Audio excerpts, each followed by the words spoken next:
Donc ce bilan, le résumer en restant à l'écoute des Orléanais et puis avec cet élément qui concrétise un certain nombre de points qui étaient appelés le rayonnement, mais qui est de mettre Orléans ou la métropole parmi les 15 villes qui comptent. Cette notion de métropole étant quand même un fait qui n'était pas complètement précisément indiqué dans notre programme de l'époque, puisque institutionnellement les métropoles n'existaient pas d'ailleurs, où elles venaient juste d'être portées sur les fonds baptismaux. Et en tout cas, l'ambition d'en être n'était pas posée. Mais on est aujourd'hui métropole. Alors, un bilan, ça se regarde déjà factuellement par les engagements que l'on avait proposés, 125 projets, 400 interventions de proximité. Je ne sais pas si vous vous souvenez, on avait distribué une lettre peu de temps avant le premier tour, qui s'avérera décisif. Et dans cette lettre, on reprenait bureau de vote par bureau de vote, c'était la règle. On avait fait 66 lettres pour 66 bureaux de vote, pour 65 bureaux de vote d'ailleurs, puisqu'il y avait un bureau de vote à la source où la population était extrêmement partagée entre le secteur pavillonnaire et le secteur collectif. C'est la raison pour laquelle on avait fait 2 lettres pour bien préciser nos intentions aux uns et aux autres. Et dedans, il y avait à peu près 400 propositions qui en fait reprenaient nous allons refaire telle rue, nous allons moderniser telle école, enfin tous les éléments d'ultra proximité, en plus des 125 projets qui étaient à l'intérieur du mandat. Aujourd'hui, en 2017, ce qu'on peut dire, c'est que les 2/3 des engagements sont respectés, ils sont réalisés ou engagés. On a préparé dans l'état d'esprit qui avait été celui qui présidait pendant la campagne l'ensemble de tout ce que l'on avait à faire. On a laissé, alors comme je le résume, le fait que les Orléanais veulent une ville sûre, propre et accueillante, familiale et humaine. Donc c'est vraiment au cœur. Voilà, ça paraît être un basique. Cet élément de propreté, de sûreté et autres, n'empêche que quand je regarde le courrier qui m'est envoyé ou les remarques qui sont faites par les uns ou par les autres quand je les rencontre ou dans les AG, enfin tous ces éléments-là, quand ces 2 points-là ne vont pas, on le sait tout de suite. Hein, on le sait tout de suite. Et ça montre bien qu'en fait, on peut avoir beaucoup d'idées, beaucoup de grands débats qu'on a souvent entre nous. Les fondamentaux restent ceux-là et il ne faut jamais les perdre de vue. Et je remercie d'ailleurs tous les agents de la ville qui s'attachent à ces fonctions, sachant qu'entre la sécurité, la propreté, tout ce qui tourne autour de la famille et autres, on est sur une portion importante des effectifs de la ville, ce qui montre bien le rôle que cela tient pour un maire, hein, pas qu'à Orléans, hein, partout. Mais voilà, pour nous, c'est un élément tout à fait significatif. Alors, on en parle de tout ce que l'on a réalisé et engagé. On a abandonné 2, je crois qu'on revient dessus après. On peut y aller maintenant. On a abandonné 2 actions que l'on avait ciblées. Le parking boulevard Aristide Briand, devant le théâtre, en fait. C'était un engagement. On l'abandonne parce que, au regard des nombres de places que l'on a gagnés sur le parking des Mailles, c'était plus opportun de faire ce parking à Aristide Briand. Et l'autre chose que l'on a abandonnée, on avait dit qu'on renforcerait Orléanoïde. En fait, suite à 2 saisons qui n'ont pas été couronnées de succès, on a décidé de le mettre de côté. Et à partir de là, on ne le refera pas. Par contre, on a une vingtaine d'actions nouvelles, alors avec des choses qui sont significatives, comme l'armement de l'APM, le salon du livre pour les enfants avec rendez-vous compte aussi, c'est un peu la même chose, mais c'est un très gros succès auprès de tous les enfants. La gratuité des médiathèques qui n'était pas prévue. La mission que l'on a confiée à Dominique Tripet et qui va se poursuivre par un centre et donc dédié aux femmes victimes de violences. On n'avait pas prévu pour la fiscalité, on avait prévu de ne pas bouger les taux de fiscalité. Quand je parlais des fondamentaux, sécurité, propreté et autres, il y a aussi modération fiscale. Je rappelle que ça fait 15 ans que 20 ans que les impôts n'ont pas été, que le taux d'imposition n'a pas été bougé sur Orléans. Et on doit être la seule ville de notre strate, comme on dit techniquement, pour être dans cette situation. Mais alors en fait, non seulement on les a pas augmentés, mais en plus on a ajouté un abattement fiscal de 10% pour les personnes handicapées, ce qui n'était pas le cas auparavant. Et j'avais été sensibilisé par plusieurs d'entre eux, et donc on avait fait passer cette délibération lors du budget 2016, je crois, 2015-2016. Son et lumière sur la cathédrale, le hors les murs, les hauts. Vous voyez qu'il y a beaucoup de choses qui tournent autour de l'animation de la ville et surtout de la culture. Donc, qui sont des éléments sur lesquels les impulsions qui ont pu être données depuis 2 ans sont des éléments qui se retrouvent dans des actions voilà, qui n'avaient pas forcément été imaginées à l'époque, mais qui sont le fruit de tout un travail que l'on a effectué avec les grands acteurs, entre guillemets, de la culture orléanaise, mais des personnalités qu'on réunit régulièrement et qui, avec Nathalie Kérien, nous donnent un certain nombre de suggestions. Par exemple, celle aussi d'utiliser, de mieux faire connaître toute l'animation qu'il y a dans notre métropole à travers le portail On Sort, donc qui n'était pas imaginé sous cette forme à l'époque. Le mécénat, la rénovation des salles de musée, vous voyez, tout ça, ça tourne autour de la même logique. Je pourrais rajouter à la fin la Biennale d'architecture ou les 50 témoins qui sont autant de manières de manifester un attachement à notre patrimoine et de le faire vivre. En plus, ce qui a été ajouté, donc il y a les questions de mécénat qui font un peu le lien entre tout ça et qui est lié à des évolutions législatives qui nous ont permis d'avancer sur ce sujet. Le budget participatif, qui là est une déclinaison, mais qui, pour la première édition, on a fait une sorte de test d'année 0 en 2017. On a quand même eu 168 ou 164 participations, des idées vraiment intéressantes et des tas de petites réalisations qui vont être mises en œuvre, de telle sorte que ce budget qui était de 100 000 euros cette année va tripler l'année prochaine pour avoir encore plus de réponses possibles auprès des sollicitations des habitants. Et puis, je souhaite vraiment faire progresser tout ce champ-là de la participation des habitants à la transformation de la ville. C'était le cas, et c'est toujours le cas avec les CCQ, les conseils consultatifs de quartier. Ils continuent de se réunir, ils continuent d'apporter quasiment tous les jours leur pierre à l'édifice sur la ville. Donc tout ça, ça se passe très bien. Mais en plus, prendre la main directement sur un projet, le voir se réaliser sans passer par l'intermédiation d'un élu ou d'une instance, eh bien, c'est le principe de ce budget participatif, et ça marche très bien et j'y crois beaucoup.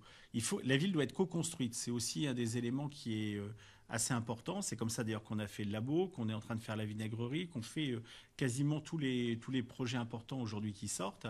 Mais il faut qu'il y ait encore une implication plus forte des habitants. Ils le demandent, parfois d'ailleurs plus qu'ils ne participent après. Mais en tout cas, c'est un fil conducteur pour moi qui est loin d'être terminé et qui doit continuer à prendre son essor. Voilà, bon. Il y a plein d'éléments. Les écoles, c'est un élément qu'on avait sous-estimé. C'est que la pression démographique est plus forte que ce que l'on ne pensait il y a 4-5 ans, d'où la nécessité de construire de nouveaux équipements et d'aller d'abord, on a accéléré le programme de rénovation des écoles, et deuxièmement, il faut même envisager la création de nouveaux équipements scolaires, ce qui n'était pas complètement anticipé à l'époque où on a élaboré le programme. Voilà, donc vous voyez, 2 actions abandonnées. Moi, j'en ai même une 3e en tête, mais je ne m'en souviens plus. Mais je crois qu'il y en a 3. Et une vingtaine d'actions nouvelles. Voilà. Donc ça, c'est le pendant. Toutes les autres avancent bien. Ce qui sera surtout très important, c'est dans les lettres, où on aura à peu près une trentaine de rues qui ne pourront pas être faites ou d'actions qui seront différées. Mais qui sont quand même assez largement compensés par à peu près 300 rues qui vont être réalisées ou rénovées, sachant que vous en avez déjà plus de la moitié qui est déjà faite. Donc, donc ça aussi, ça fait partie d'éléments qui se font sans qu'on le voit, parce que l'autre jour, j'ai vu que la rue Émile Zola, tout le tapis avait été refait conformément à ce que l'on avait dit. Voilà. Et puis vous avez des rues qui sont complètement requalifiées. Même certaines n'étaient pas prévues. Je pense à la rue Charles Sanglier, par exemple, qui va commencer. Il n'était pas prévu qu'elle soit faite. Et Sainte-Catherine, pardon, et la rue Sainte-Catherine. Mais évidemment, compte tenu de ce qui s'est passé rue Royale, compte tenu du soutien qu'on doit apporter au cœur commerçant du centre-ville, bon, c'est une rue qui n'était pas prévue. C'est une des rares qui n'était pas prévue, qui va être faite. Mais dans les autres, on avait déjà beaucoup ciblé de choses. Et dans tous les quartiers, vous avez aujourd'hui des rues qui sont en train d'avancer. Voilà, ça c'est les grands engagements. Pas d'augmentation d'impôts, de la sécurité, on reste sans faiblir. On a même armé les policiers depuis. Et puis l'accent est mis toujours sur la propreté, l'entretien. Continuer à faciliter la vie des familles. Ça c'est quelque chose qui est un travail de long cours. Ça paraît facile de transposer des services de logique ancienne vers beaucoup plus d'accès numérique, d'ouverture, de souplesse. En fait, c'est plus long que ça ne pourrait être souhaité. Mais là, il y a beaucoup de chantiers encore qui sont en cours de sortir les applications qui vont arriver et faciliter la vie de tout le monde. L'emploi, on l'avait mis en tête parce que ça reste une des priorités. Aujourd'hui, beaucoup de choses continuent d'être faites pour les stages, pour les publics des quartiers, pour un certain nombre de choses. Mais là où moi j'ai une limite qui n'était pas non plus anticipée à l'époque, puisqu'à l'époque, il y a 3 ans, on était quand même dans une situation économique plus délicate qu'on ne l'est aujourd'hui. Aujourd'hui, moi, matériellement, j'ai à peu près, je sais qu'il y a à peu près 4000 emplois à pourvoir d'entreprises qui n'arrivent pas du tout à recruter dans notre bassin. Donc, si vous voulez, il y a aussi ça, c'est qu'aujourd'hui, on s'aperçoit qu'on est quand même sur un gouffre entre l'offre et la demande qui est assez significatif. Alors, on pourrait penser que c'est parce que c'est des boulots pas qualifiés par rapport à... Mais c'est pas vrai du tout, il y en a dans tous les sens. Et maintenant, vous pouvez lire beaucoup de choses qui sont écrites dans vos différents papiers. Ça commence à ressortir.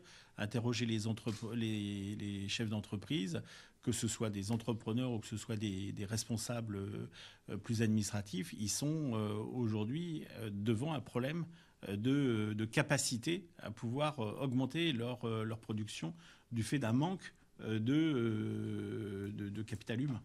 Donc ça, c'est quand même un point qui dépasse quand même très très largement ce qu'une collectivité peut faire.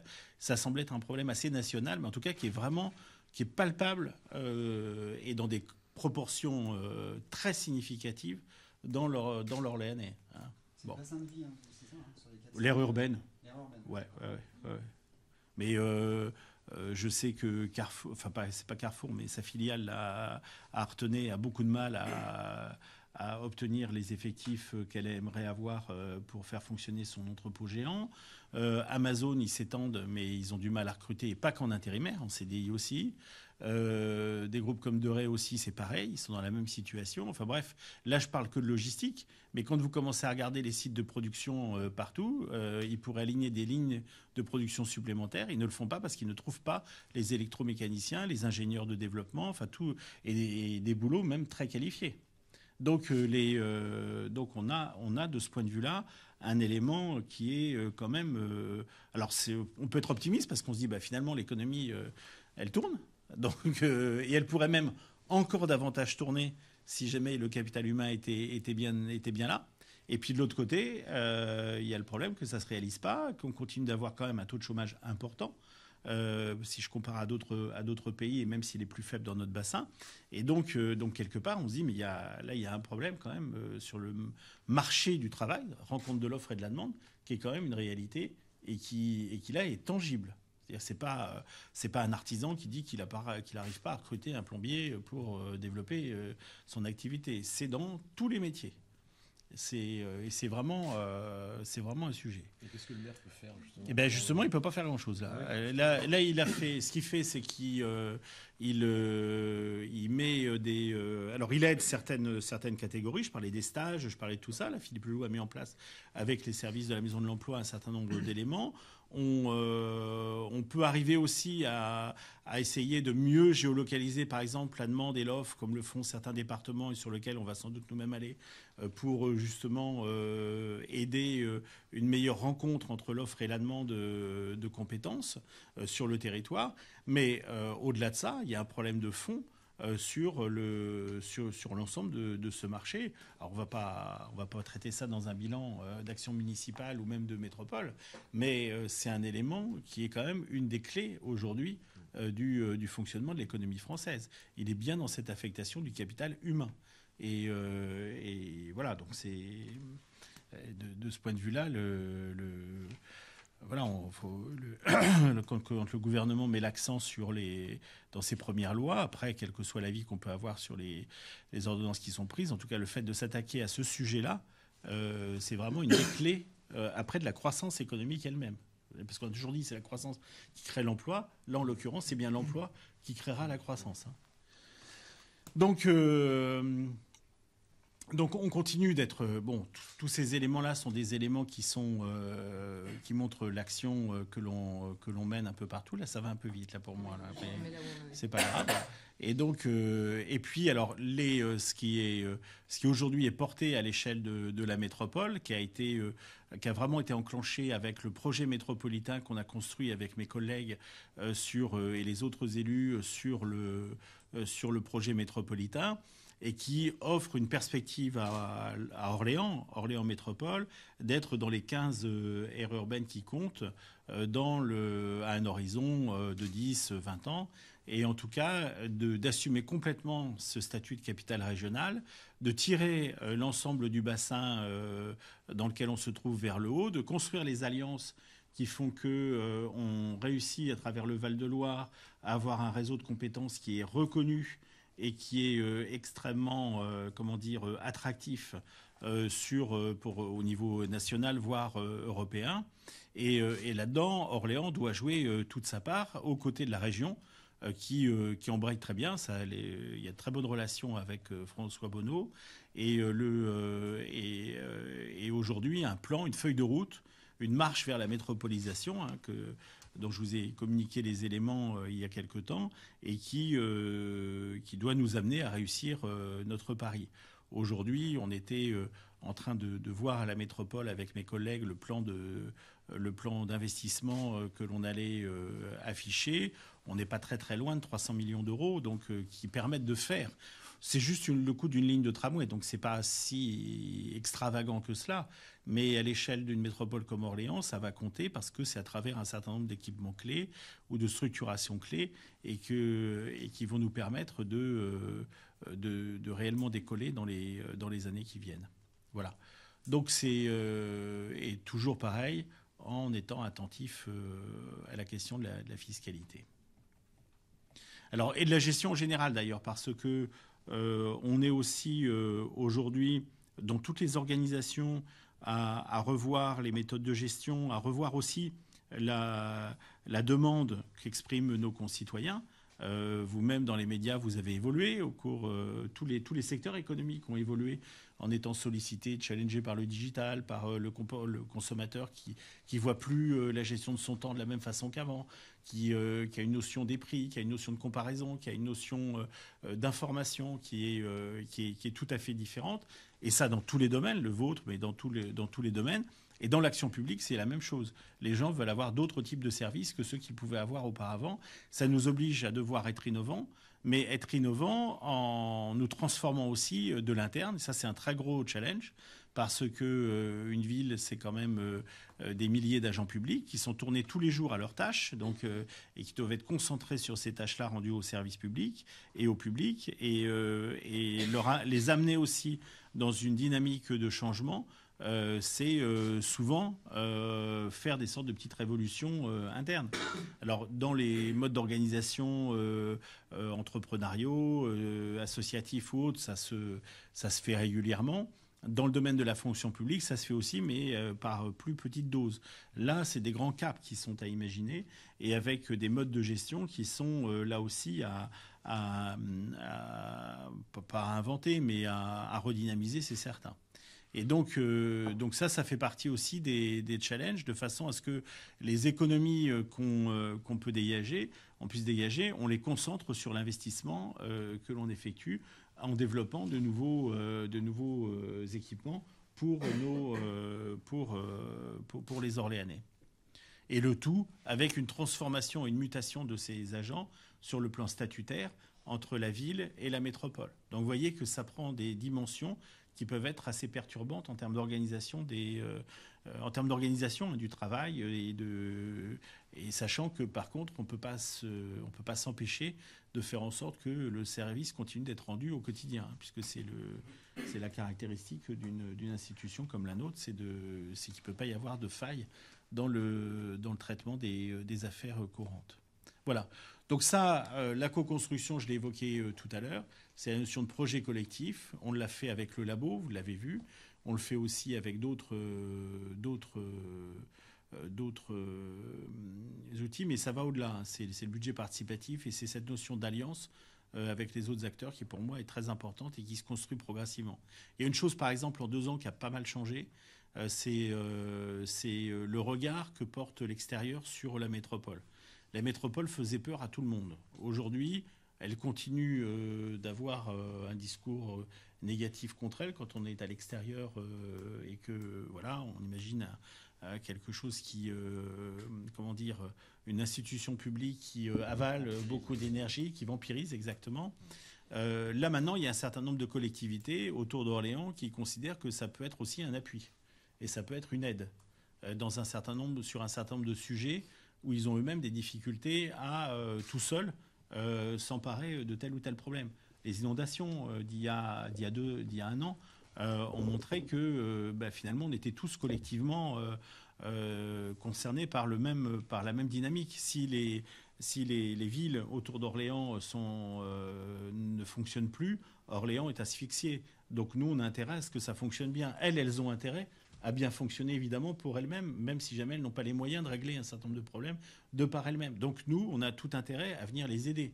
Après, ça se fait en bonne intelligence, en contractualisant, en faisant en sorte que les intérêts soient bien compris et que surtout les gouvernants soient respectés. C'est-à-dire que nous, on a la nécessité d'établir des collaborations, mais on n'a pas vocation à avoir de l'hégémonie, par exemple, politiquement sur tel ou tel groupement de communes ou sur telle ou telle commune.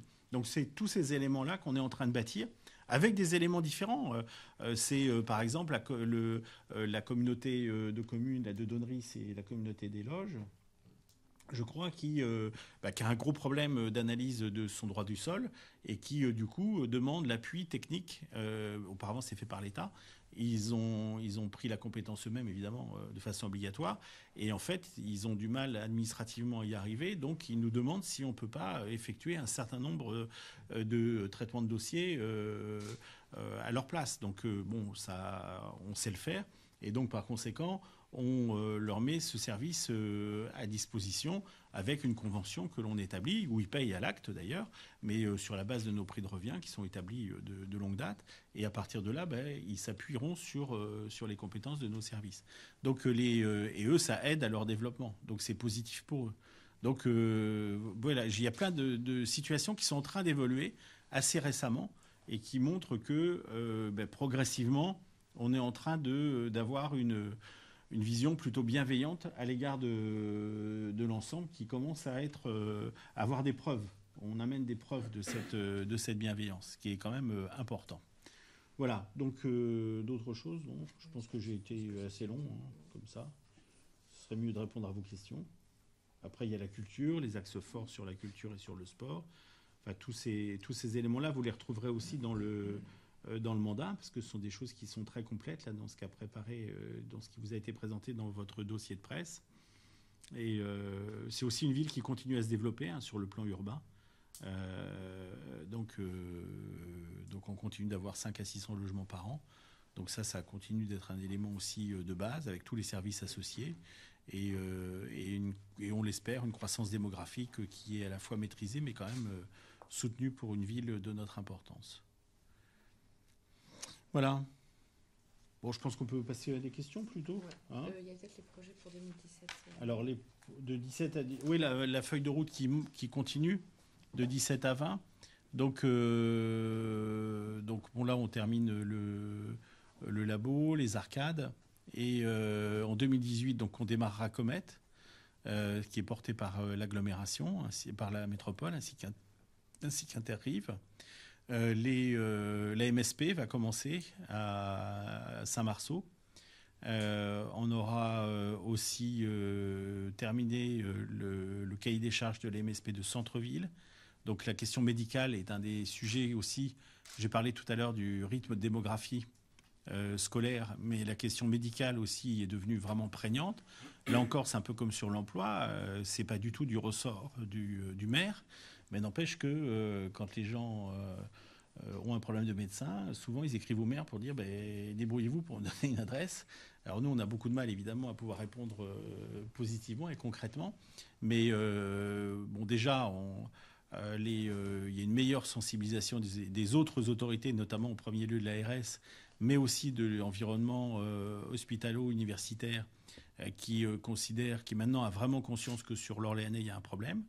Et donc, progressivement, les choses commencent à se décanter dans des domaines qui étaient pourtant très, très bloqués jadis. Je pense notamment à l'enseignement médical en milieu hospitalier à Orléans, où des choses ont été faites sur les internes, mais sur des cycles courts, et où là, il faut qu'il y ait de l'enseignement qui soit prodigué au sein de l'hôpital. Donc ça, on y avance, on avance progressivement.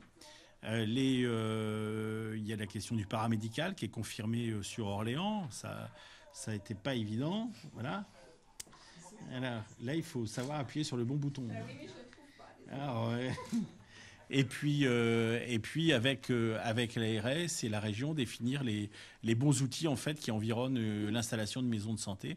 Parce qu'en fait, on s'aperçoit que c'est évidemment pas dans le clos et le couvert, ça on le savait, mais c'est vraiment dans tous les services qu'il y a autour de l'environnement d'un médecin ou d'un jeune médecin, dans son accueil.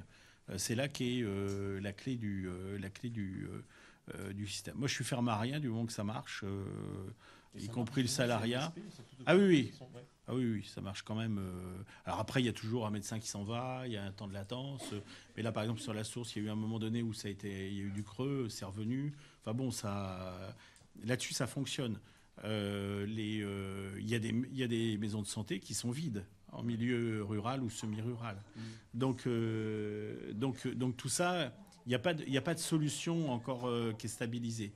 Moi, ce que je crois beaucoup maintenant, après avoir entendu beaucoup de monde, c'est que la question de l'accueil et de l'environnement de l'accueil et de l'exercice, la façon dont la personne va exercer, sont primordiales. Et l'aspect après de se retrouver ensemble dans un pôle, ça va très bien. Mais vous avez personne n'a fait de commentaire sur un cabinet assez important d'une dizaine de médecins qui s'installaient à Saint-Marceau privé. Hein. Donc les choses se font aussi par le privé. Il n'y a pas que le public qui est à mobiliser. Là où on a une responsabilité, encore une fois, c'est en s'assurant que le maillage et l'accueil est bien fait. Et là, on peut apporter une valeur ajoutée.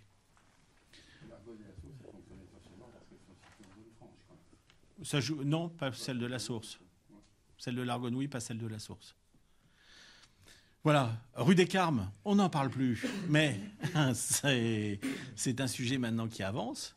Et puis, voilà, puis il y a pas mal d'opérations d'urbanisme qui vont commencer l'année prochaine. Voilà. Ensuite, sur 19, normalement, on ouvre le MOB à la fin de l'année. On reçoit le centre commercial de la Bollière.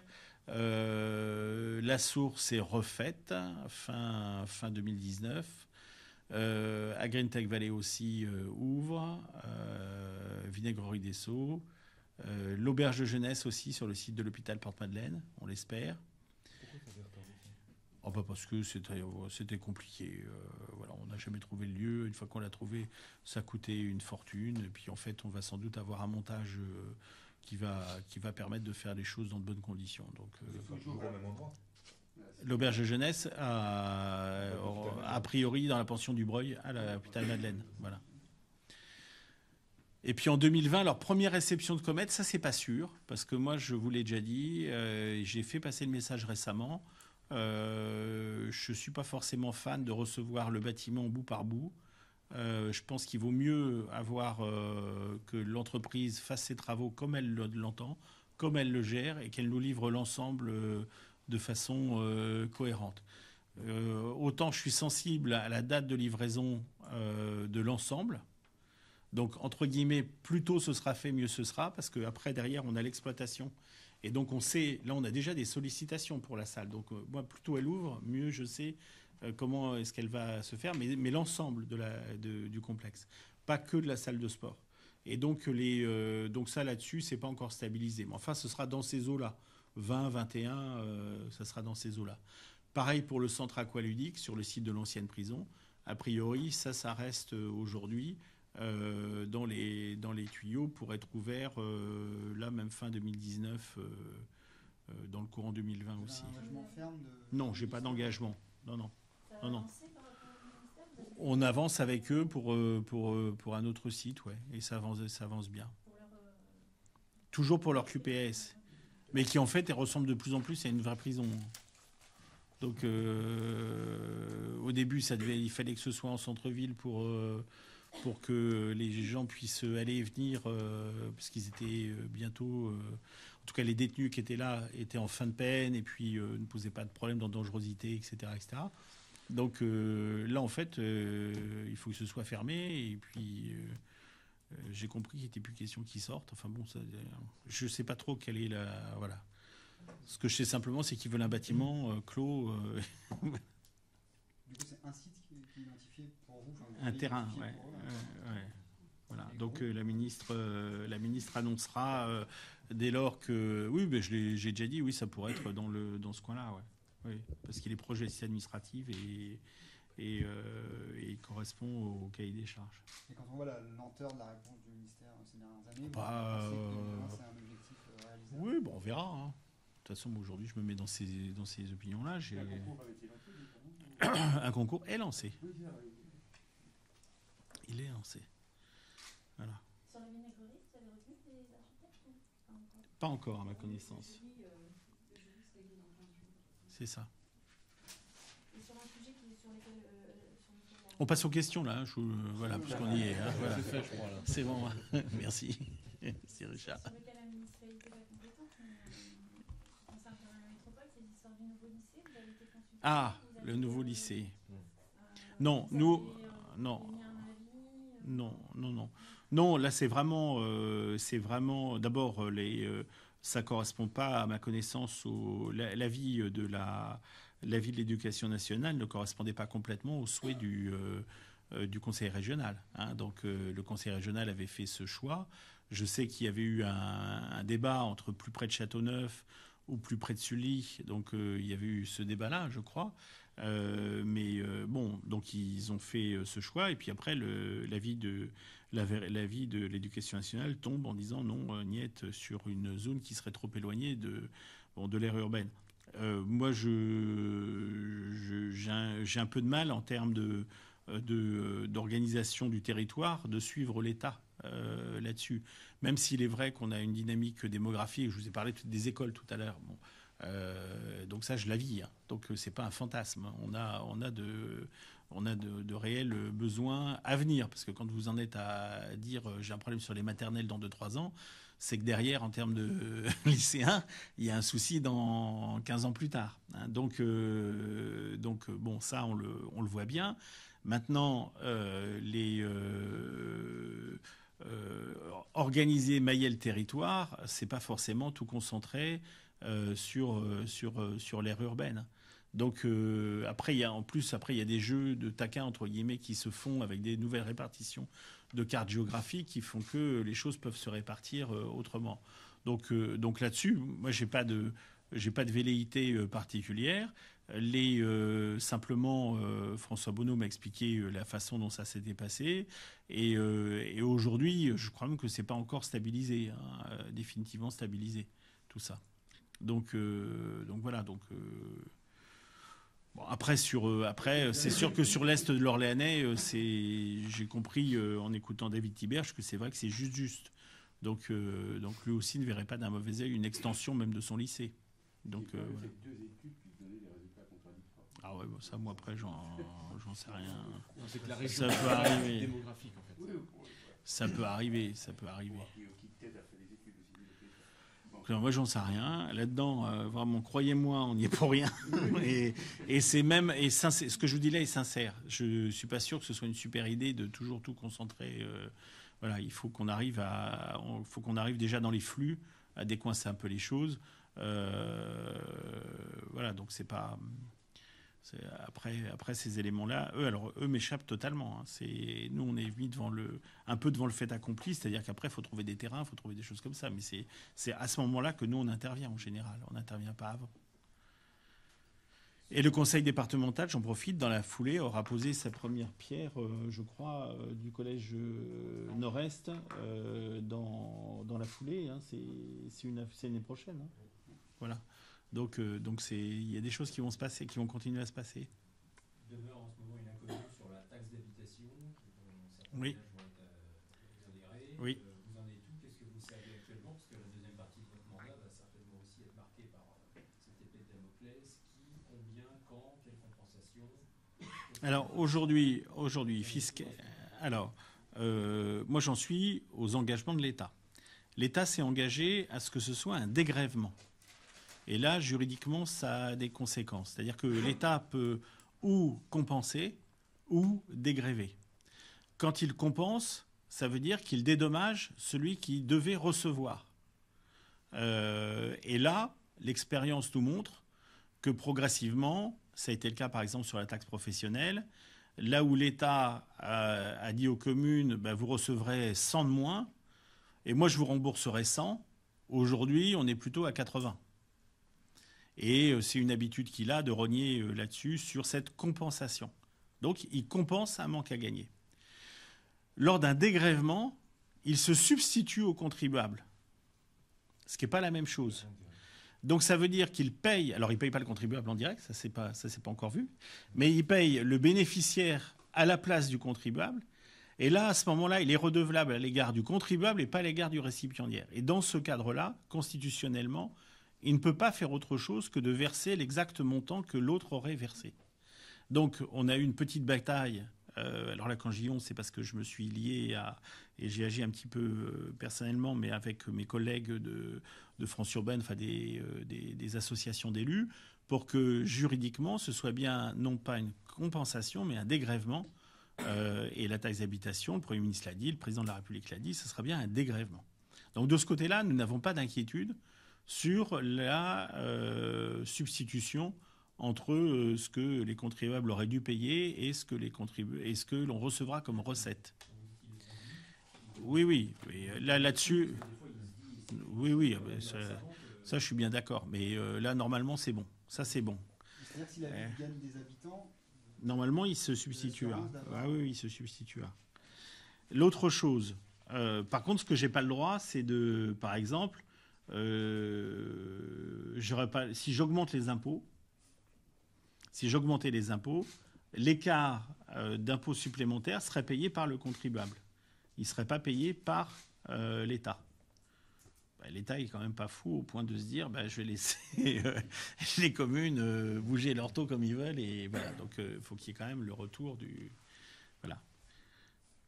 Alors, donc ça, c'est une chose. La deuxième chose, par contre, c'est que l'État a dit que les collectivités devaient participer, la vieille antienne, à la modération des dépenses publiques.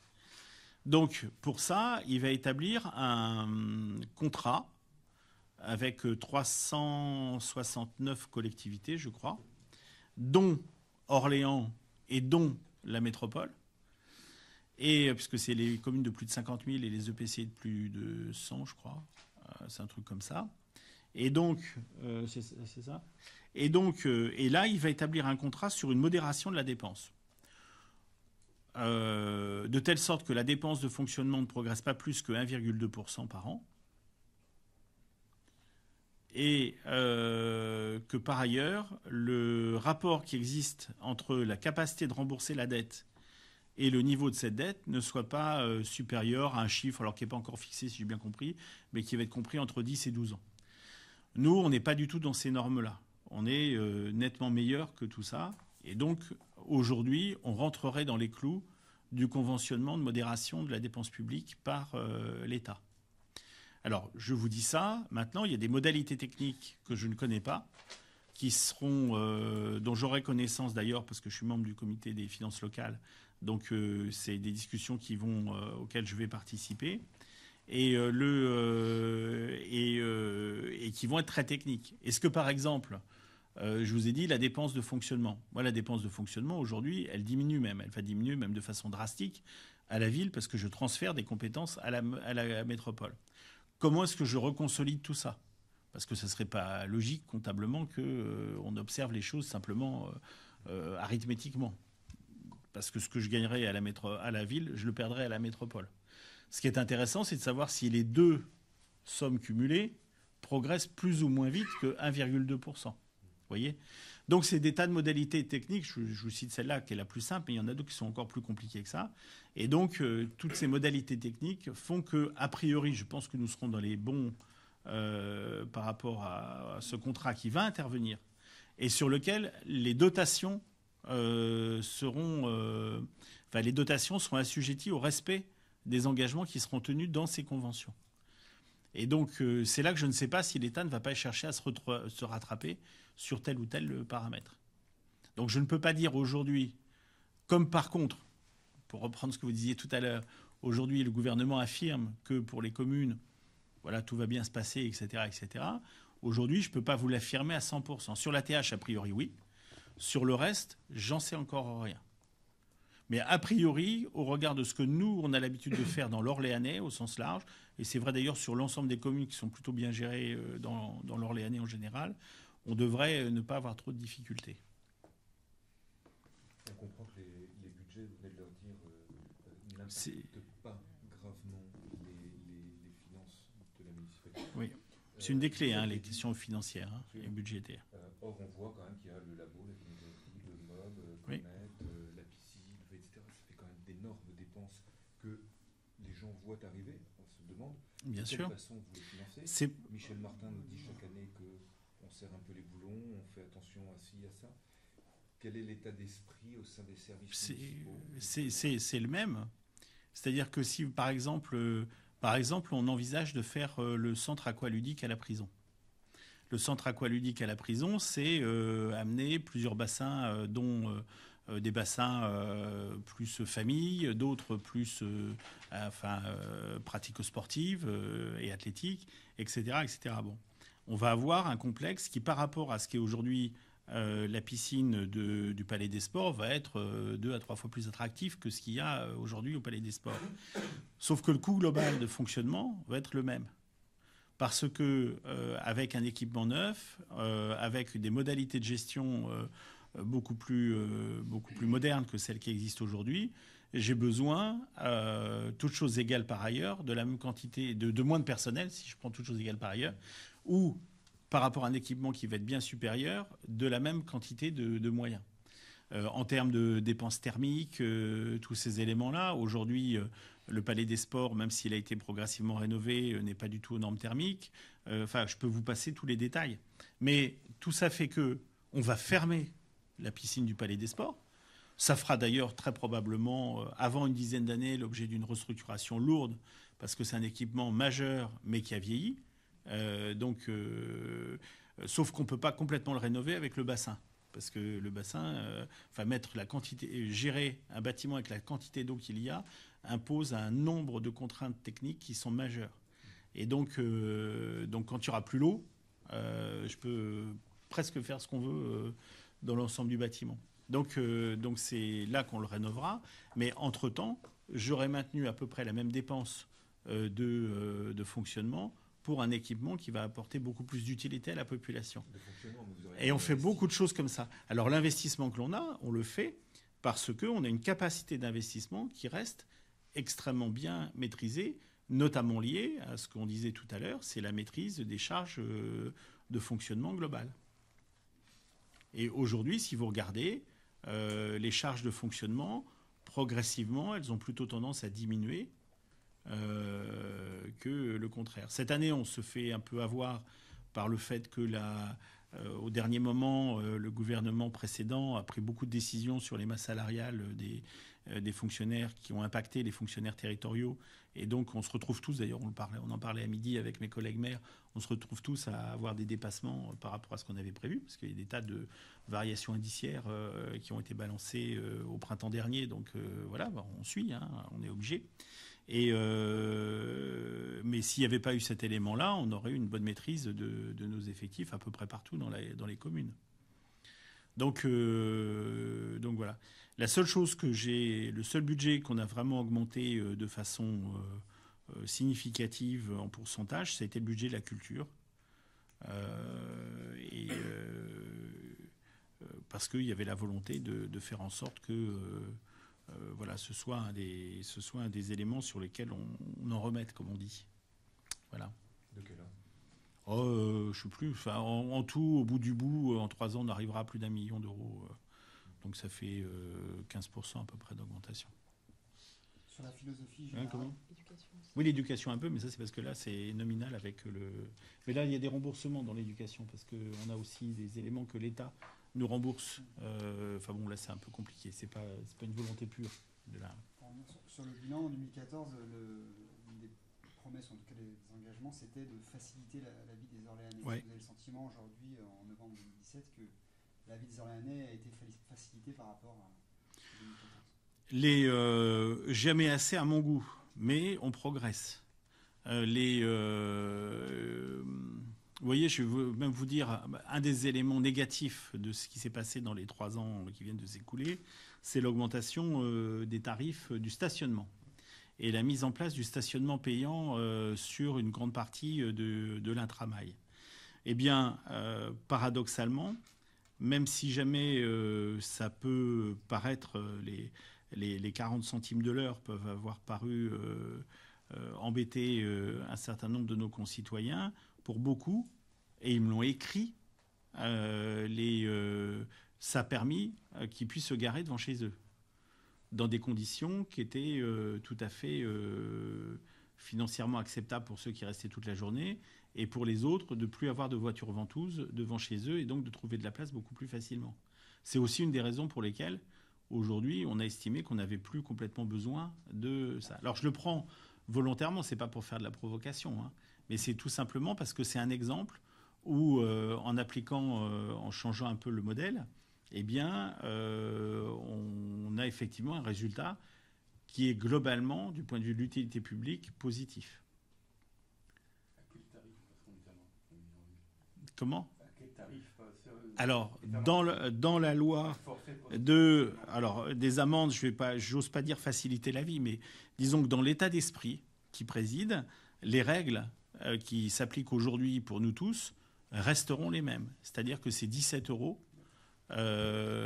pour le PV de dépassement de l'horaire. Et puis après, il y a une régulation qui intervient au bout d'un certain temps.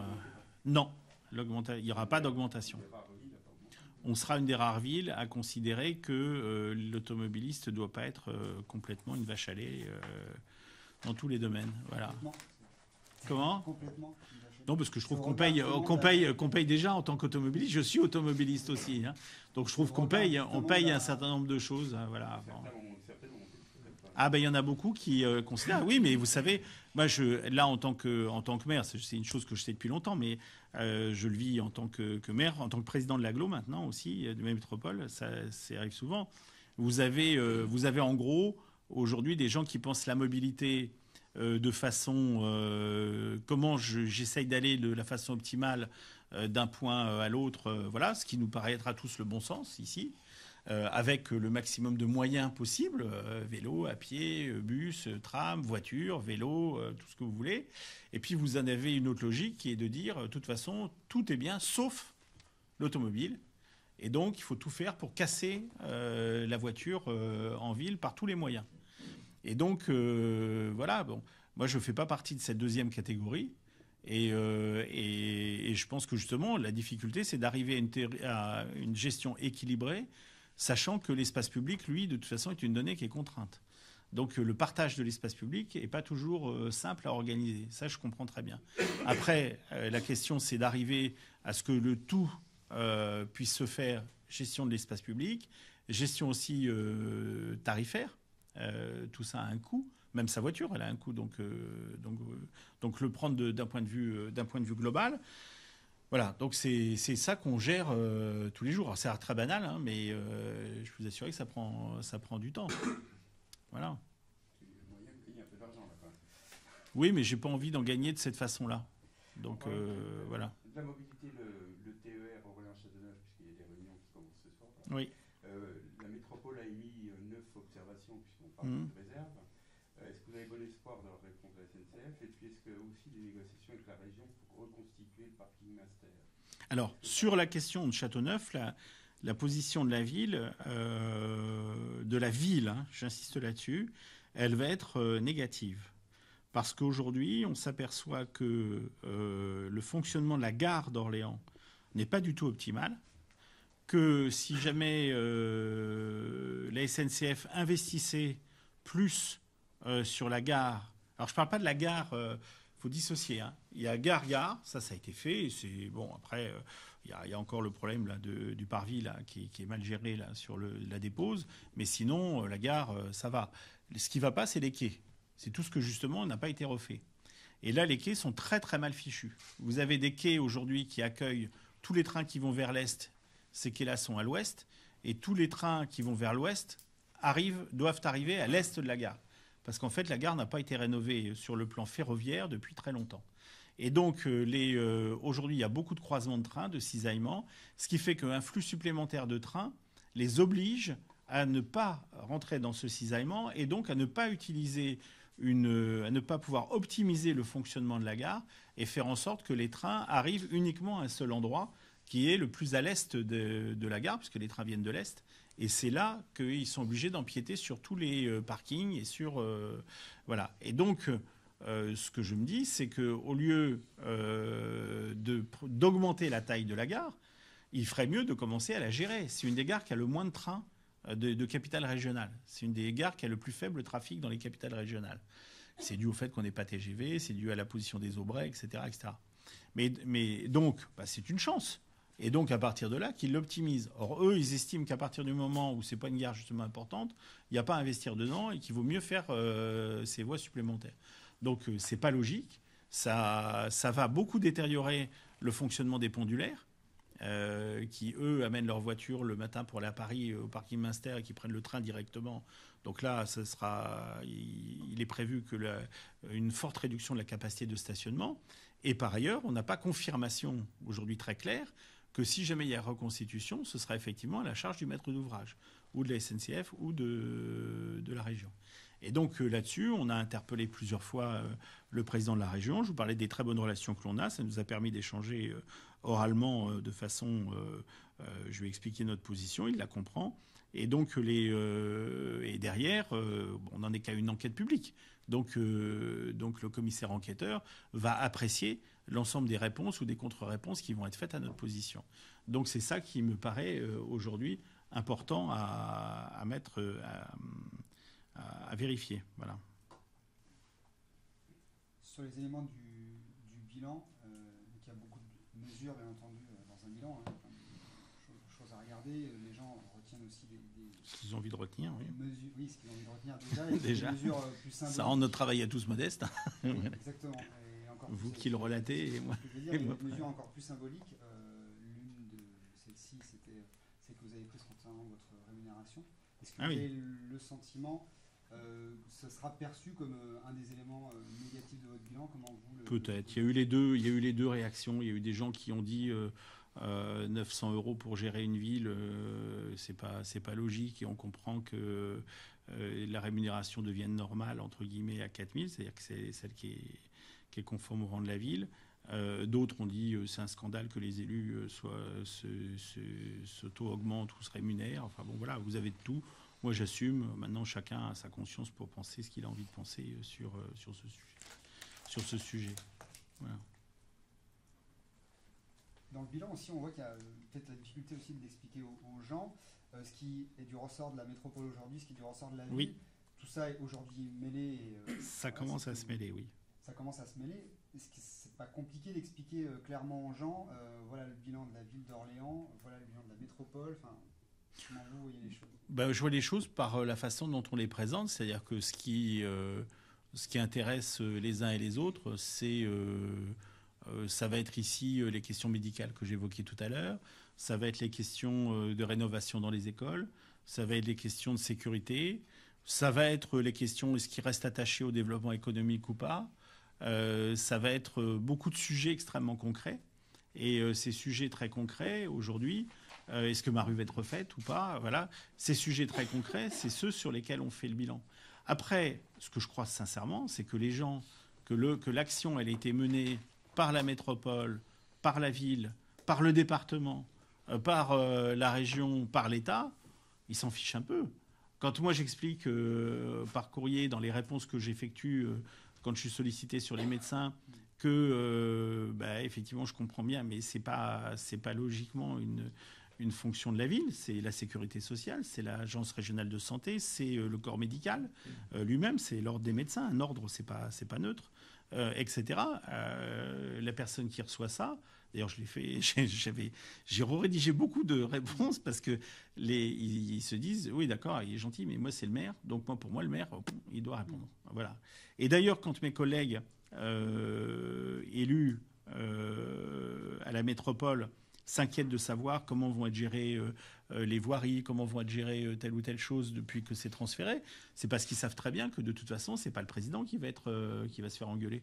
C'est leurs collègues adjoints, c'est eux-mêmes, c'est tout ça. Et moi, quand je me promène, quand je fais mes courses ou quand je suis interpellé par certains de nos concitoyens à Orléansville, c'est pas en tant que président de la métropole, j'ai jamais été. C'est toujours en tant qu'élu, même sur des compétences qui en fait sont du ressort de la métropole. Donc aujourd'hui, ce qui compte, et c'est peut-être la force des élus locaux, c'est la réponse concrète qui est apportée à l'équilibre et au fonctionnement au quotidien de la ville. Les questions de sécurité, par exemple, c'est majeur. J'en parle pas parce qu'on a eu des résultats exceptionnels et autres. Aujourd'hui, c'est stabilisé, ça bouge plus. On peut plus dire qu'on progresse ou qu'on régresse. Mais il y a toujours des faits, il y a toujours des sentiments d'insécurité, le sentiment d'insécurité. J'ai parlé des faits, j'ai dit des faits. Et donc, il y a des sentiments d'insécurité. Paradoxalement, vous avez eu des faits, par exemple, très graves qui se sont déroulés ces jours-ci, place Ernest Renan, alors que, par ailleurs, on a considérablement vu diminuer ce qui, pendant des années et des années, a été l'espèce de deal permanent au grand jour sur cette place. Alors, je ne dis pas que c'était mieux. Oui, non, mais il y a peut-être des liens. Ça, je ne fais pas d'exégèse. Ce n'est pas mon rôle. C'est le rôle de la police judiciaire. Mais en tout cas, ce qui est sûr, c'est que voilà, on a des faits courants. Et puis, il y a des faits de délinquance. J'entends moins parler des carmes, par exemple, en ce moment. Bon, alors, le renouvellement urbain avance, le chantier avance, l'hippocarme a fermé, enfin, un certain nombre de faits comme ça.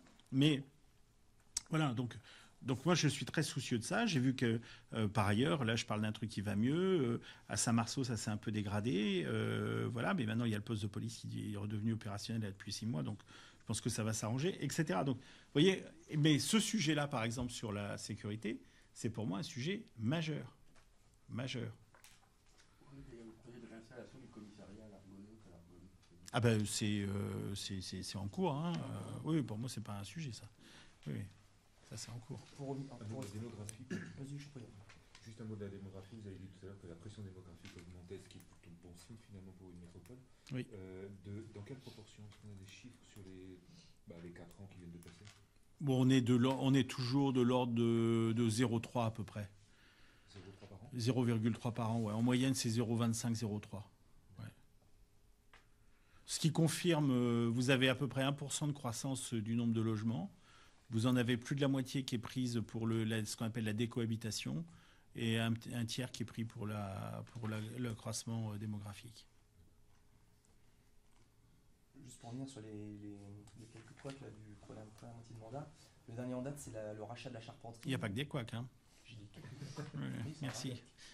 Le dernier en date, ça, c'en est pas un du tout. En tout cas, dans l'opinion publique, ça crée un peu d'émoi. Non, pas dans l'opinion publique. Chez deux élus de l'opposition. Oui, non, mais d'accord. Ouais. Comment? Chez l'électeur aussi un peu quand même. Il y a un petit peu. Est-ce qu'on peut aussi comprendre en période où on fait attention à l'argent public? Mais je fais attention à l'argent public en faisant cette opération-là. Mais c'est là, si vous voulez, il faut comprendre comment les choses sont. Vous mélangez. Il y a deux choses qui sont mélangées. Le moment où, c'est pas vous, hein, mais il y a deux choses qui sont mélangées. Vous avez un quartier qui se monte. Vous avez une halle qui utilisé, qui doit changer de destination. Voilà, je ne veux pas faire de polémique sur ce qu'elle était faite, la façon dont elle était faite antérieurement, mais elle est estimée par les domaines, elle est vendue nue. Il n'y a rien dedans. Elle est vendue 1,4 million, je crois. Bon, elle est vendue 1,4 million.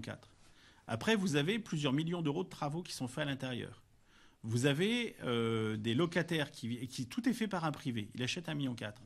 Ce privé-là, il reçoit des loyers, il a des investissements, et puis il a aussi des non-loyers. Parce que je rappelle que la moitié de la halle, elle est occupée par quelqu'un qui ne va pas payer 1 euro de loyer. Donc ça veut dire qu'il subit un risque économique majeur, sur lequel, par ailleurs, il ne peut pas amortir ses investissements. Là, ce n'est pas la ville qui subit que je sache, qui a investi. C'est pas nous qui avons investi, c'est pas nous qui n'avons pas reçu les loyers, c'est pas nous qui et ainsi de suite. C'est un privé. C'est lui qui, à un moment donné, considère que justement toute cette affaire-là ne correspond plus à ses objectifs initiaux. Donc il décide de vendre. Pour vendre après, il fait quoi? Il va chercher un investisseur financier pur. Et cet investisseur financier pur, il dit moi, de toute façon, dans la halle, je veux qu'il y ait du rendement, donc je veux qu'il y ait, en l'occurrence, une salle de sport, parce que le tuyau n'était pas un tuyau éventé. Et donc, et nous, la ville, on dit non. Nous, on veut garder une vocation culturelle, on veut garder un équilibre marchand sur l'ensemble du secteur. Et je suis très étonné d'ailleurs que l'opposition ne soit pas d'accord avec cette démarche-là, qu'elle préfère la salle de gym. Donc nous, on veut qu'il y ait une activité culturelle. Et à partir de là, celui qui vend, il dit écoutez, on est en droit. Donc nous, où on fait le bail, ou c'est vous qui achetez, mais vous achetez au prix auquel on avait prévu de vendre, ni plus ni moins. Et puis après, c'est votre problème. Bon. Or nous, à ce moment-là, on regarde le prix. Bon, il est validé par les domaines. C'est une information que je n'avais pas. C'est une information que je n'avais pas, mais les domaines ont validé le prix, juste pour rire. Et donc, et notamment, ils l'ont fait au regard des loyers qui sont déjà encaissés, au regard des investissements qui ont été faits dedans et au loyer du potentiel à venir dessus. Là où je prends un risque, je suis d'accord avec vous, mais il n'a jamais été dit dans les commentaires, c'est que le bâtiment reste vide. Là, à ce moment-là, je prendrais le risque qui, aujourd'hui, a toujours été supporté par un acteur privé, jamais par un acteur public. Et par contre, si jamais j'arrive à avoir un loyer correspondant à l'activité que je recherche dans ce lieu, à ce moment-là, on va avoir un rendement qui est de l'ordre de 5-6%. À telle enseigne, d'ailleurs, que ce n'est pas la ville qui achète. Là aussi, il y a une petite erreur d'appréciation. C'est une société commerciale dont la ville est actionnaire, mais ce n'est pas par défaisance. Oui, mais ce n'est pas par défaisance, c'est parce qu'il y a d'autres partenaires qui aident à faire ce type de portage. On le fait sur l'empreinte hôtel, on le fait sur d'autres bâtiments sur lesquels j'ai jamais eu de questions particulières, alors que c'est exactement les mêmes schémas. Donc voilà. Alors là, si vous voulez, dans cette affaire-là, si jamais, et c'est là où si jamais ça avait été une autre équipe municipale qui avait fait ce rachat de 7,5 millions, personne n'aurait posé la question de savoir pourquoi on l'avait vendu un jour à 1,4 et pourquoi on l'a racheté aujourd'hui à 7,5. Mais c'est deux biens qui sont différents, même si jamais c'est sur le même lieu. C'est pas la même chose. On n'achète pas la même chose. C'est comme si on disait à quelqu'un, vous avez vendu un jour un terrain, puis après vous rachetez le terrain avec la maison dessus. C'est bizarre, vous ne le payez pas au prix du terrain. Et qu'est-ce qui a été fait? On parlait de travaux comme si c'était non, c'est tous les aménagements intérieurs, parce que là, il n'y avait rien. Il y avait le verre autour. Ça représente des sommes, mais c'est aussi la valeur. Si vous voulez, ce que c'est le rendement relatif, c'est le rendement qui est. Je sais que les calculs étaient savants, je crois que c'est le mot qui a été employé. En fait, c'était pas si savant que ça. C'est pas si savant que ça. C'est assez simple. Vous recevez 100 de loyer, vous avez un rendement à atteindre, par exemple, de 5%, ça vaut 2000. Voilà, ça c'est pas. Et c'est comme ça que c'est conscient. Tout le monde est d'accord pour dire que c'est certainement un endroit où. C'est tout. Si tout le monde est d'accord. Travaux effectués par mais non, mais on n'a aucune notion de savoir ce qui a été fait. Mais c'est pas. Vous ne le globalisez pas de la même façon. C'est-à-dire que l'important, c'est ce qui est fait par l'outil qui a été fabriqué. Donc, sauf s'il n'était pas exploité. Mais là, il est exploité. Donc, c'est la valeur des baux, c'est la valeur du retour, c'est toutes ces questions-là. Donc, c'est ça qui vaut cette somme. Et cette somme, elle a été validée par l'État. Donc, moi, à la fin, je veux bien que des gens aient des opinions différentes. C'est tout à leur honneur, mais ça ne me regarde pas. justement, vous parliez tout à l'heure des élus de l'opposition, sur la démarche qui est d'alerter la Chambre régionale des comptes et le préfet. Pour vous, ça n'a pas de... Enfin, voilà, c'est purement formel. Ils font ce qu'ils veulent, hein. Ils ont le droit. Enfin, ils ont le droit, oui, ils ont sûrement le droit. Franchement, alors là, voilà, pas reprendre une expression de Chirac, mais j'y pense sincèrement. Très bien. Puisqu'on est sur ce sujet-là, sur le successeur, il n'y a toujours pas de... Ah non, ça c'est pour moi c'est ça le vrai sujet. Hein. Ouais. Il n'y en a pas d'autre. Et on y travaille. Et je pense qu'il y aura, j'espère qu'il y aura une bonne nouvelle d'ici quelques semaines. Quand vous dites culturel, c'est culturel marchand. Oui. Non, je le rachète pas. Mais justement, c'est là où le sujet serait plus compliqué. Voilà. Justement, l'équipement culturel. Non, allez-y. On a beaucoup de retours de gens qui disent pourquoi il n'a pas fait ça au moment où Passion Culture était en difficulté. Votre réponse que vous avez faite, c'était de dire qu'à l'époque, le bâtiment n'était pas forcément en vente. Il n'y a que ça. Ah, c'est pas forcément, c'est qu'il n'était pas en vente. Ouais, c'est-à-dire que c'était pas possible même de dire. Mais non, mais puis. Nous, on est peut-être. Non, mais enfin, vous avez quelqu'un qui a un bail. Enfin, faut revenir quand même aux fondamentaux. Qui a un bail, qui veut pas payer 1 euro de loyer. C'est même pas que le loyer est trop cher ou pas assez cher ou qu'elle paye la moitié, par exemple. Elle paye 0. Bon, voilà, je peux le dire parce que c'est d'ordre public. Hein, donc, voilà. Donc qu'est-ce que vous voulez faire ? Et puis, Casino, à l'époque, je pense pas qu'il ait eu l'idée de vendre. En tout cas, j'en ai jamais eu connaissance. Je n'en ai jamais eu connaissance. Donc, si vous voulez, l'essentiel des critiques étant fait à partir de gens qui disent si, etc., qui refont l'histoire, ça a quand même une portée sur le plan décisionnaire public qui est quand même assez limitée. La seule chose que je sais, c'est que globalement, sur les commerçants orléanais, le commerce orléanais, tout à l'heure, j'ai parlé des difficultés avec les médecins. Sur le commerce orléanais, beaucoup de centres-villes, de villes assez comparables à Orléans, voient leur commerce de centre-ville totalement s'effondrer. On l'a encore vu au moment de la réception des assises du centre-ville d'Orléans. C'est pas le cas d'Orléans. Je ne dis pas que tout est facile pour eux, mais on a un centre-ville dont le taux de vacances des magasins est relativement faible par rapport à d'autres villes. Donc ça, c'est un atout. Mais c'est un atout qui est hyper fragile. Il ne se fait pas que par rapport à la concurrence des grandes surfaces et autres. Ça joue un peu. Pour moi, ce n'est pas fondamental. Ce qui est fondamental, c'est le fait qu'aujourd'hui, les habitudes des consommateurs ont évolué. J'évoquais tout à l'heure l'évolution des citoyens, etc. C'est la même chose. Tout ça, ça évolue beaucoup. Et dans ce qu'on appelle, dans le jargon technique du marketing, du merchandising, l'expérience client, aujourd'hui, il faut recréer une expérience client à l'intérieur d'un centre-ville comme celui d'Orléans qui soit agréable, accueillante, divertissante, que derrière, il y ait des commerçants aussi qui jouent le jeu, qui soient... Voilà. Et donc, là aussi, un des premiers éléments que j'ai essayé de faire et qui marche plutôt bien, c'est de faire en sorte qu'on ne soit pas dans une logique de chien de faïence où les commerçants sont toujours revendicatifs par rapport à une ville qui, elle, taxe toujours tout le monde, etc. Et qu'on soit dans une logique où on essaye de construire ensemble toute une démarche. Alors, ce n'est pas un monde de bisounours. Hein.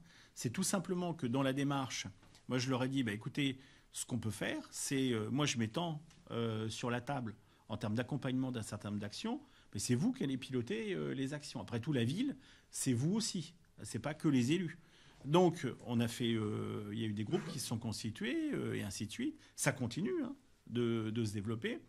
J'observe qu'au départ, il y avait un peu que les vitrines, puis quelques-uns, etc. Depuis, ça s'est vachement démultiplié, notamment avec plein de jeunes commerçants qui sont venus s'installer comme dans d'autres villes, hein, mais qui trouvent là matière à plus que dialoguer, c'est à construire des actions avec la ville derrière. Moi, j'ai demandé à nos services d'être un peu au service d'eux, et non pas à dire ce qu'il fallait faire, mais d'écouter ce que les gens souhaitaient faire, et à partir de là, de faire en sorte que, progressivement, on ait une dynamique c'est comme ça qu'on a sorti les hors les murs, parce qu'il y avait une convergence sur ce qu'on me disait sur le plan des acteurs culturels, ce que me disaient les commerçants, donc de recréer une dynamique qu'on ne peut pas créer dans une zone à Cap-Saran ou ailleurs, parce que c'est pas du tout la même atmosphère, alors que dans le centre-ville, on peut la créer. Que les gens, par exemple, se disent, le samedi à Orléans, il y a un rendez-vous. Il y a un rendez-vous avec plein de choses. Et que ce rendez-vous-là, il fasse que derrière, les gens, les commerçants, ils en profitent pour faire du chiffre d'affaires, en étant eux-mêmes plus attractifs, en changeant des habitudes ou en conservant les habitudes. Il y a tout un commerce traditionnel qui marche extrêmement bien. Voilà. Et sur la partie de la géographie, où on voit bien qu'avant, il n'y avait vraiment que République, puis un bout de la rue Royale et tout, progressivement, on s'étend sur l'ensemble. La rue des Halles joue un vrai rôle là-dedans. Le dernier chantier de la rue des Halles, c'était quand ? C'était il y a 3-4 mois. Donc ça fait que 3-4 mois que la rue fonctionne sans emmerdement important de camions, de machins, de trucs. Donc ça fait pas très longtemps que la rue peut bien fonctionner. Casino, pour moi, n'a pas fait son job d'animation de la rue, ce qui pour moi est un vrai sujet, parce qu'il y avait matière justement, on avait créé une unité commerciale exprès pour qu'il y ait une animation commerciale comme il y en a dans une galerie ou ailleurs. Ils n'ont pas joué le jeu de ce point de vue-là, alors que de France Bleu jusqu'à la Halle, il y a matière à faire quand même quelque chose. Il y a une unité. Il y a quand même, l'autre jour, je lisais un commentaire en disant qu'il n'y avait personne dans cette rue. Moi, je veux bien, mais enfin, c'est des gens qui y sont rarement allés, parce qu'il y a quand même beaucoup de monde qui y passe. Donc, je pense qu'avec un peu d'animation, avec à la Halle quelque chose qui tient vraiment la route, on peut faire quelque chose qui marche extrêmement bien. Donc c'est ça aussi, c'est tout cet ensemble-là qu'il faut remettre en perspective.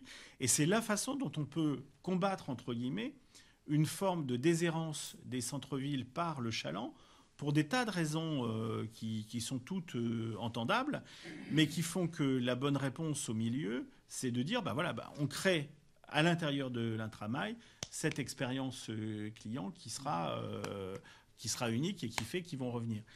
Et ce discours-là, je peux vous dire quand même que quand je vois ce que Carrefour Property a envie d'investir, a déjà investi, a envie d'investir dans son centre, et y compris sur l'approche avec la rue de la République et tout, que je vois dans combien de villes ils mettent ces sommes-là, je me dis qu'on n'est pas si mal placé, parce que c'est quand même pas des philanthropes, et franchement, ils ont une volonté de faire un très gros truc qui va continuer. On travaille dessus, c'est pas pour tout de suite, mais c'est pas non plus à la cinglingue là. Donc, ouais, 25, fini 25. Fini 25. 24, 20, fini 24, 23, 24. Oui, mais il n'y aura rien avant 20, 21. Non. On travaille sur des études, sur tout ça, c'est ce qu'il faut arriver à faire. Mais il n'y aura rien avant cet élément-là. Et d'ailleurs, il faudra peut-être s'interroger sur le fonctionnement des mailles dans leur ensemble d'ailleurs. Parce qu'il y aura aussi à cet horizon-là la question du mail Jaurès, il y aura des choses comme ça qui se poseront, quelles que soient les équipes qui sont aux affaires à ce moment-là. Juste pour revenir sur Carrefour, le mastodonte que va constituer Cap-Saran, pour vous, c'est pas forcément. Je pense qu'il y a de la place pour. Je vois les enseignes qui sont annoncées sur Cap-Saran. Franchement, ça correspond à. Il en faut pour tous les goûts, comme dit l'autre. Mais c'est pas forcément cela qu'on cherche ici. Dans un centre-ville, il faut certes faut des choses populaires, mais il faut aussi de la qualité. Et surtout, je crois beaucoup à cette notion d'atmosphère. Et c'est ce qu'on est en train de créer sur Orléans. Ça, j'en suis vraiment intimement convaincu. Enfin, j'ai trop de signaux pour avoir le sentiment inverse. Il y a quelques enseignes quand même qui quittent le centre-ville pour rejoindre Cap-Saran. Il n'y en a qu'une, c'est qui quitte. Parce qu'il va y avoir des doubles. Pour moi, il n'y a que Verbaudet. Les autres, ils ouvrent un autre magasin. C'est pas pareil. Doublon. Oui. C'est des choses qui existaient déjà. Enfin, c'est pas. Voilà. Sur le plan touristique, il y a des choses, des projets qui avancent. Alors, sur le plan touristique, c'est comme un certain nombre de politiques, parce que vous avez dit quelque chose d'assez juste sur le fait qu'un des sentiments aujourd'hui, c'est que les gens sont un peu perdus entre la métropole et la ville. Et moi, la réponse que je fais, c'est de dire que, ce qui importe, c'est le service qui est rendu. C'est que là où on va se retrouver ensemble, c'est qu'il y a des services sur lesquels il faut qu'on arrive à faire plus. Et ce plus, on ne peut pas le faire à l'intérieur de la ville sans déstabiliser trop les comptes. Alors qu'à la métropole, on a davantage de ressources, des ressources plus dynamiques, et qu'en conséquence de quoi ces politiques qui sont qui vont exiger plus de moyens seront mieux portées à la métropole qu'elles ne le sont à la ville. Alors par exemple, la taxe sur les séjours maintenant rapporte 1,1 million à peu près, ou rapportera 1,1 million d'euros. Ça permet à partir de là de construire une vraie politique touristique sur l'ensemble de l'Orléanais, pas d'ailleurs que sur... L'idée est donc qu'on continue avec notre office de tourisme Place du Mar 3. On est sur l'organisation d'un bureau des congrès. Voilà. Donc là, aujourd'hui, on a une logique qui est assez simple. C'est qu'on valorise les éléments patrimoniaux sur l'ensemble de l'agglomération. Donc Orléans, mais Olivet, Chessy, Chapelle, La Chapelle. Enfin, il y a plein d'endroits où on peut valoriser du patrimoine. On valorise aussi des lieux de tourisme vert, notamment tout ce qui est camping, camping-car et autres, mais aussi tout ce qui est à vélo, Loire et vélo, qui est beaucoup à renforcer. D'ailleurs, j'ai demandé à ce que le projet de l'auberge de jeunesse incorpore un volet aussi Loire à vélo, parce que placée là où elle est, ça me paraît être un endroit idéal. Enfin, la pension du Breuil, c'est magnifique comme bâtiment, donc rénové, je pense que ça peut être très chouette. Et là, les gens qui passent par la Loire à vélo, ils ont 200 mètres à faire, et ils sont dans un environnement qui est très, très typique du Val-de-Loire, et en même temps, ils peuvent être hébergés à la manière des agistes. Donc, c'est un peu le concept qui est autour de la Loire à vélo. Et puis derrière, il y a ce qui est l'élément plus lourd, si j'ose dire, plus professionnel de tout ça, qui est le bureau des congrès, parce que c'est par le tourisme d'affaires qu'on va récupérer une dynamique touristique forte sur le territoire. Et là, Comet va jouer un rôle très important avec le palais, avec la convention et avec les conventions. Donc ça, c'est organisé dans les semaines qui viennent. Et puis l'office de tourisme qui marquera là où il est placé, vraiment quelque chose de très fort. Derrière, on développe, vous le savez, vous le faites, vous le marquez parfois, tout ce que l'on fait avec la Chine sur le domaine du référentiel et autres. Et puis, qu'est-ce que je vois d'autre ? Voilà, bon, il y a plein de... Oui, c'est ça. Non, mais il y a plein de choses qui se mettent en place. Vous le voyez, les Greeters, le City Pass. Il y a toute une dynamique qui est en train de se faire. Comment ? Alors, on va aussi développer la zone touristique. Ça, vous allez le voir, tout à fait, c'est dans les outils, ça, mais une zone touristique qui va en fait couvrir l'ensemble du centre-ville. Et comme ça, c'est plus simple, chacun pouvant faire, ayant la possibilité de développer son activité, ce qu'il a envie. Il y a une demande des commerçants ? Alors, il y a une demande réelle autour de la cathédrale et autour de la rue Jeanne d'Arc. Ça, c'est réel. Ailleurs, non. C'est pas majeur. Mais ce que je voudrais pas, c'est parce que le principe de la zone du travail du dimanche, pour faire simple, aujourd'hui, tout le monde peut ouvrir le dimanche. La seule chose, c'est que ne peuvent travailler dans les magasins que les gens qui sont propriétaires de leur magasin. Et vous ne pouvez pas avoir de salariés. Or, le salariat, y compris d'ailleurs parfois pour le conjoint, enfin pour tout ça, c'est important d'avoir la liberté pour celui qui a envie de le faire, si ses salariés sont d'accord. En plus, maintenant, la loi Macron a quand même protégé pas mal les salariés du dimanche, donc leur a donné d'autres droits. Donc globalement, si tout le monde est d'accord, je ne vois pas pourquoi est-ce qu'une exploitation ne se ferait pas. Et là, l'idée, c'est de dire, on donne cette possibilité. Voilà, nous, on force personne. Il n'y a pas un discours militant de la municipalité d'Orléans pour dire, les gars, ouvrez tous le dimanche. Voilà, c'est pas du tout. Par contre, c'est bête pour quelqu'un qui dit, moi, j'aimerais bien ouvrir telle activité, de lui dire non, mon vieux, c'est pas possible, on est contraint par un environnement réglementaire qui fait que voilà, c'est à contrario. C'est déjà prévu pour la rue Léal. Mais c'est pas prévu, c'est lié déjà. Oui. C'est ouvert le dimanche. Mais ça n'a jamais, là encore, ce que je veux dire, oui, mais non. Et là encore, c'est une des difficultés qu'il y a eu avec la rue, et y compris avec la librairie de l'époque, qui fait que Casino n'a pas donné, s'est pas donné les moyens non plus d'ouvrir et d'avoir cette animation tous les dimanches. Alors qu'il y a quand même du monde qui passe par les cinémas. C'est un cinéma qui marche bien, le cinéma de le Pâté-Loire. Donc voilà. Le bilan de mi-mandat, peut se projeter sur la fin de mandat. Oui. Est-ce que les choses se préparent un petit peu? Notamment, on avait commencé, Serge-Roy avait lancé sa campagne, on parlait de renouvellement des effectifs, on parlait de la suite, de l'héritage. Comment vous préparez un petit peu la suite? Est-ce qu'il y a pas mal aussi de petites tensions avec municipales pendant la partie du mandat? Comme partout dans les... Oui. Comment ça se prépare un petit peu? Est-ce que vous en parlez déjà? Est-ce que l'équipe municipale parle déjà de l'avenir? Eh bien, déjà, il y a déjà un groupe aujourd'hui autour de nous à qui j'ai demandé d'avoir sa propre opinion en parallèle de la nôtre sur ce qui est fait. Et ce regard-là, il a été par exemple très utile en 2013, au moment où on a établi les fameuses lettres qui ont servi en 2014 à bien cerner la demande des Orléanais. Et bien là, je lui demande un peu la même chose, d'avoir le regard à la fois sans complaisance et puis en même temps sans non plus une logique d'opposant systématique, d'avoir un regard lucide sur ce qui est fait, sur les éléments positifs, les éléments négatifs, les éléments qui sont à faire, les directions vers lesquelles on souhaite aller, leur pertinence. Et à partir de là, ce groupe qui s'appelle Orléans 2020 et pas Orléans 2021, va rendre sa copie dans pas très longtemps. On va les mobiliser très très prochainement. Ce sont des gens qui nous sont favorables, mais qui ne sont pas non plus dans une logique... Oui, c'est ça, il y a eu un questionnaire, il y a eu différentes choses, donc on a des retours qui sont positifs, et dans le sens où ils sont utiles. Et ça a vocation à s'amplifier. Dedans, il y a des gens qui resteront attachés à leur place parce qu'ils ont envie de contribuer pour leur part à la ville.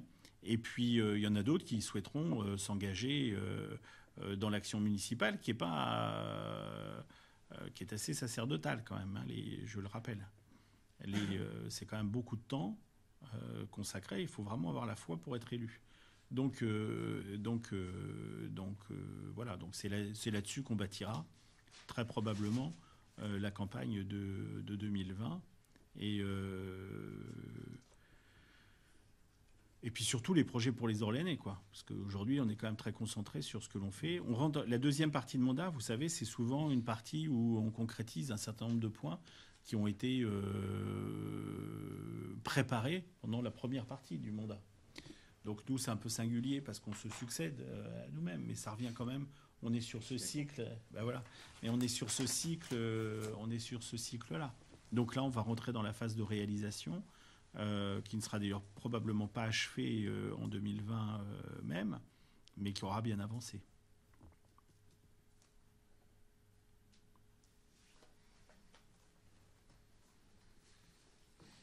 Voilà. Pas d'autres questions? Oui, je suis d'accord. C'est déjà étonnant qu'elle marque les minutes exactes. Hein.